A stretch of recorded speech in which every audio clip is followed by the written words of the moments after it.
नशीब माझं कुंकू आज वाचलं, त्या बी बिचारीचं वाचलं असतं ना, पोलिसांनी साथ दिली असती तर. हा, आणि 3 तास पुन्हा तुम्ही फिर्याद लिहून घेतलाय तिथं, जो काय का माझे मिस्टर लगेच तिथं गेले तर फिर्याद लिहून घेतली नाही. कशामुळं? 3 तास घेतली नाही, 3 तास. तिकडे मर्डर झाला की इकडे सही करून घेतली. कशामुळं? हा, आता सांगितलं तुम्ही आता हेच सांगितलं की तुमचे मिस्टर सोबत होते, ते होते. थोडा जरा घटनाक्रम सांगा, कारण हे पहिल्यांदा मला कळतं की अशा पद्धतीच्या घटना घडल्या आणि खूप तेवढी चांगली गोष्ट. सांगितली, तेवढीच जेवढी आमच्या मिस्टरांना माहिती होती तेवढीच मी तुम्हाला सांगितली. हा, साधारण कधी गेले होते बाहेर, ते काय आणि नक्की? ते कधी नव्हते, ते लातूरून यायले होते. त्यांच्या लातूरला कुटुंब राहत होतं.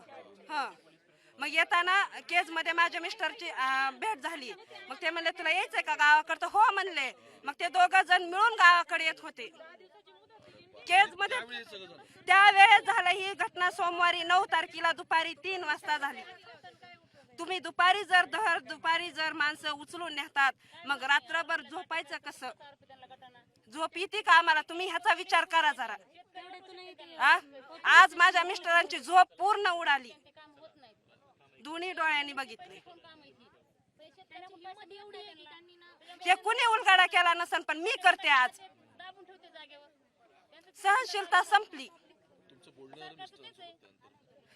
मिस्टरांनी माझं त्यानंतर पुन्हा 2-4 दिवसांनी आमच्या दोघांचं बोलणं झालं.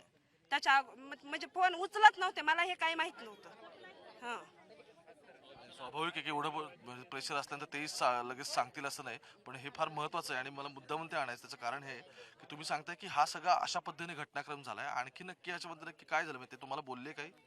तेवढंच बोलले, दुसरं मला बाकी काही माहित नाही. ते केसवरून मात्र सोबत होते. सोबत होते. आणि किती वर्ष मित्र होते म्हणजे देशमुख गेले त्यांचे? पहिलीपासूनचे होते, बालमित्र.